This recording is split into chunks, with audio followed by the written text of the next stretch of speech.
If you are serious for UPSC, pause the video and answer this question.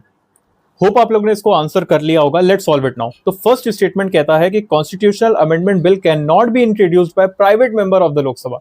अब private member वो member होते हैं जो कि पार्लियामेंट के मेंबर तो हैं बट मिनिस्टर्स नहीं है। और कॉन्स्टिट्यूशन में ऐसा कोई भी रिस्ट्रिक्शंस नहीं है कि प्राइवेट मेंबर वो जो बिल है, वो कॉन्स्टिट्यूशनल अमेंडमेंट है का बिल है, वो आपका इंट्रोड्यूस ना करा पाए।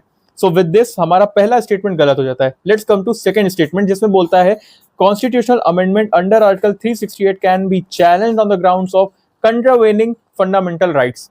अब मैं आपको बताना चाहता हूं, according to 24th amendment act 1971, इसमें कहा गया कि अगर 368 आर्टिकल 368 का यूज करके आप कोई भी चेंजेस लेके आ रहे हो तो it will be called as constitutional amendment and not law.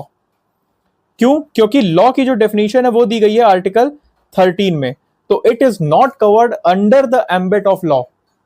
तो इसकी वजह से ये कॉन्स्टिट्यूशनल अमेंडमेंट है। तो कॉन्स्टिट्यूशनल अमेंडमेंट का अगर हमने यूज किया है तो वो लॉ नहीं है, इसलिए वो वायलेट कर सकता है। बट ध्यान में क्या रखना है, जो केशव नंदा भारती केस में दिया गया था, बेसिक